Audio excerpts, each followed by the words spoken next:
कोण कोणाचा strike rate सांगतोय, स्ट्राईक रेट सांगतायत. मला वाटतं यांच्या आकडेमोड आणि काही जणांच्याकडे ग्रह खातं गेले बरेच वर्ष असल्यामुळं आकडे लावण्याजवळ त्यांचा संजय राऊत साहेब जवळचा संबंध असावा. अरे स्ट्राईक रेटच्या गोष्टी कोणाला शिकवताय तुम्ही? तुमचे 23 होते तुमचे तिघांचे मिळून त्या ठिकाणी फक्त 17 निवडून आले. आमचे इंडिया आघाडीचे मिळून 30 निवडून आले. उद्धव बाळासाहेब ठाकरेंचा स्ट्राईक रेट आहे. तुम्ही आमचे 13 खासदार चोरून नेलेत. तुम्ही आमचे 13 खासदार चोरून नेलेत. आमच्याकडे फक्त 5 राहिले. 5चे 9 उद्धव बाळासाहेब ठाकरेंनी केले. 200चा स्ट्राईक रेट आमचा आहे. 200चा 106 हुतात्मे देऊन आपल्या पूर्वजांनी, आपल्या मराठी बांधवांनी या ठिकाणी मुंबईसह महाराष्ट्र स्थापन केला. मुंबईसह महाराष्ट्र स्थापन झाला, परंतु मुंबई मिळवणारा मराठी माणूस हा महाराष्ट्रामध्ये कुठे आहे अशा प्रकारची एक चर्चा सुरू झाली किंवा अशा प्रकारचा एक शोध घेण्याचं काम सुरू झालं. आणि त्यावेळेला या महाराष्ट्रातून एक डरकाळी उठली, डरकाळी फुटली. आणि आजचाच तो दिवस 19 जून 1966, त्या दिवशी हिंदू हृदय सम्राट शिवसेना प्रमुख माननीय बाळासाहेब ठाकरे यांनी या शिवसेनेला जन्म दिला. आज त्या शिवसेनेला 58 वर्ष पूर्ण झाली आहेत आणि त्या निमित्तानं आपण सगळे इथे एकत्रितपणे जमलेलो आहोत. बांधवांनो, भगिनींनो, आपणा सर्वांना आदरणीय उद्धव साहेबांचे विचार ऐकायचे आहेत. परंतु आजच्या दिवशी आपण सर्वांनी काही निर्धार केला पाहिजे, काही निश्चय केला पाहिजे. या ठिकाणाहून काहीतरी भूमिका आणि त्याचबरोबर काही संकल्प सोडून आणि तो सिद्धीस नेण्याचा इथं आपण सर्वांनी संकल्प करूनच इथून गेलं पाहिजे. नुकतीच लोकसभेची निवडणूक झाली. या लोकसभेच्या निवडणुकीमध्ये दिल्लीश्वरांना अशा पद्धतीनं सत्तेचा मद चढला होता, अशा पद्धतीनं सत्तेची गुर्मी आणि घमेंड आली होती. त्यांनी सांगितलं होतं की इस बार 400 पार. 400 पार, एक प्रकारे 400 पारचा नारा देऊन संपूर्ण देशामध्ये दहशत निर्माण करण्याचा प्रयत्न केला होता की 400 खासदार आमचे निवडून येणार आहेत आणि हे 400 खासदार निवडून येणार असल्यामुळं आमची सत्ता भविष्यात येणार आहे. त्यामुळे जो कोणी सत्तेच्या विरोधात बोलेल, जो कोणी सत्तेच्या विरोधात जाईल, त्याला शासकीय यंत्रणेचा चौकशीचा ससेमिरा पाठीमागे लावून त्याला आम्ही जेलमध्ये टाकू, अशा प्रकारची इनडायरेक्ट धमकी देण्याचं काम देशाच्या पंतप्रधानांनी केलं होतं. आणि त्यावेळेला संपूर्ण देश चिडीचूप झाला होता. संपूर्ण देशामधून कोणीही त्याच्यावर आवाज उठत नव्हता. आणि त्यावेळेला महाराष्ट्रातून एकच आवाज उठला, अरे 400 पार नहीं, इस बार तुम तडीपार. 400 पार नाही, इस बार तुम तडीपार. आणि तो आवाज होता आपले पक्षप्रमुख उद्धव बाळासाहेब ठाकरे यांचा. उद्धव बाळासाहेब ठाकरे यांचा आवाज होता. मी एका सभेमध्ये सांगितलं होतं की सुभाषचंद्र बोस यांनी सांगितलं होतं की तुम मुझे खून दो, मैं तुम्हें आजादी दूंगा. छत्रपती शिवाजी महाराजांनी सांगितलं होतं या महाराष्ट्रामध्ये हे स्वराज्य, हिंदवी स्वराज्य स्थापन करणं ही तर श्रींची इच्छा आहे असं त्यांनी सांगितलं होतं. लोकमान्य टिळकांनी इंग्रजांना ठणकावून सांगितलं होतं. सावरकरांनी सांगितलं होतं. त्या काळामध्ये 8 ज्याला तिथं गवालिया टँकवर महात्मा गांधींनी सांगितलं होतं, डू ऑर डाय.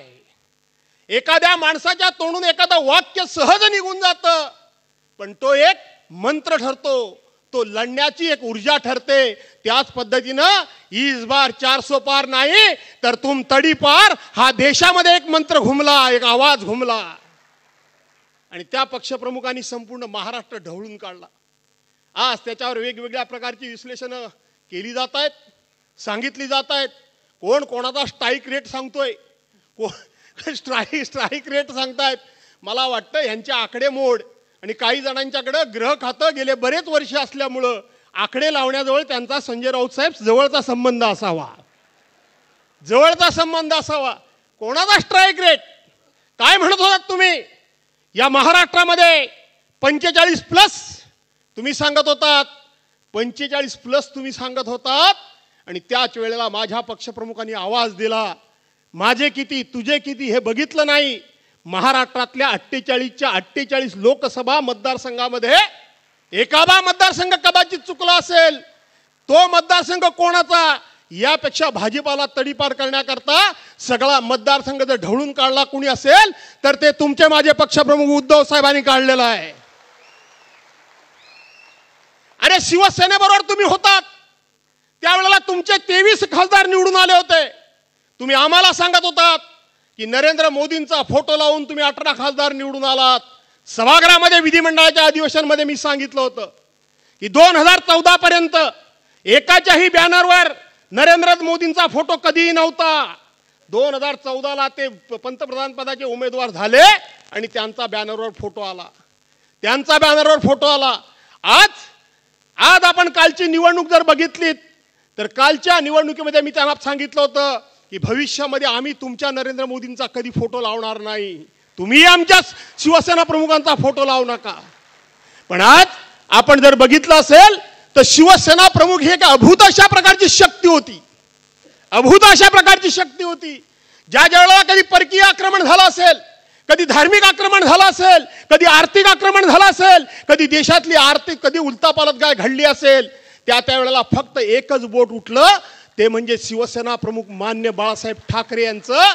आणि त्यांनी सांगितलं खबरदार जर माझ्या देशाकडे वाकड्या नजरेनं पाहाल तर, खबरदार जर माझ्या देशातल्या देशबांधवांच्याकडे वाकड्या नजरेनं पाहाल तर. आणि त्याची दखल अख्ख्या जगाला घ्यावी लागली होती.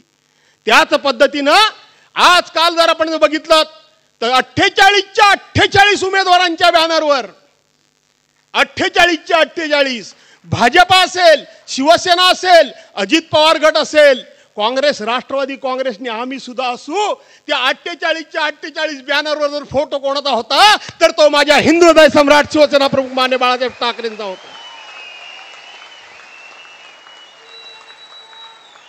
आम्ही तुमचा फोटो लावला नव्हता, आम्ही नरेंद्र मोदींचा फोटो लावला नव्हता.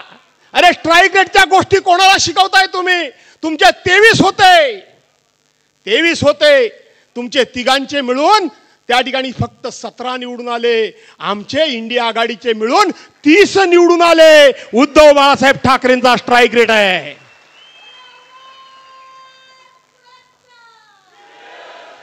तुम्ही आमचे 13 खासदार चोरून नेलेत.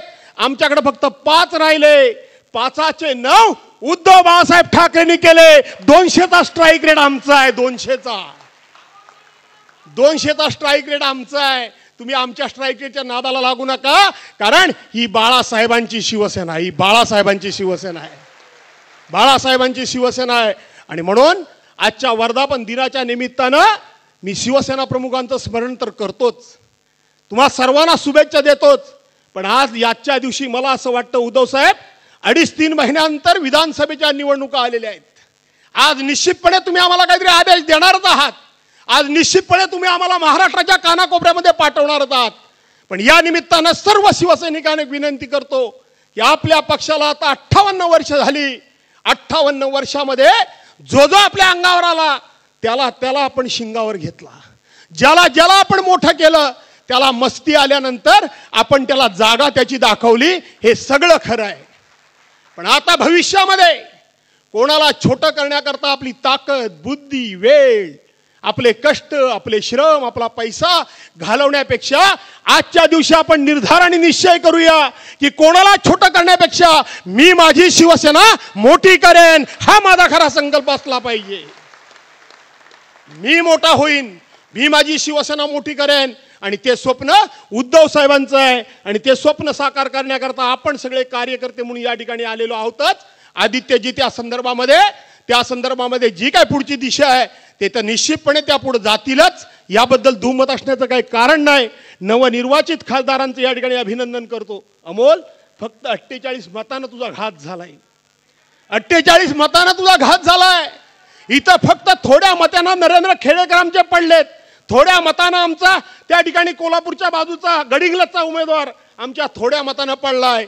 न पेक्षा तुमचा स्ट्राईक रेट आम्ही बरोबरच बाहेर काढला असता खरं सांगायला गेलं तर. पण असो, वेळ गेलेली नाही आणि म्हणून आजच्या दिवशी आपण सगळे इथं एकत्रित आलात. आणि एकत्रित आले असताना या संपूर्ण महाराष्ट्राचं दर्शन तर घडतंय, पण या संपूर्ण महाराष्ट्राच्या समोर पहिल्यांदा बॅटिंग करायला मला आपण दिलीत त्याबद्दल आपले मी ऋण व्यक्त करतो, आपल्या सर्वांचे आभार मानतो. आणि मिळणारा जो काय आदेश असेल, संदेश असेल, तो घराघरामध्ये पोहोचवण्याकरता सिद्ध व्हा, सज्ज व्हा. शिवसैनिक म्हणजे दिवस रात्र लढला पाहिजे, ते शिवसैनिक तुम्ही आहात. आणि म्हणून तुम्हा सर्वांना मानाचा मुजरा करून आपल्या सर्वांची रजा घेतो.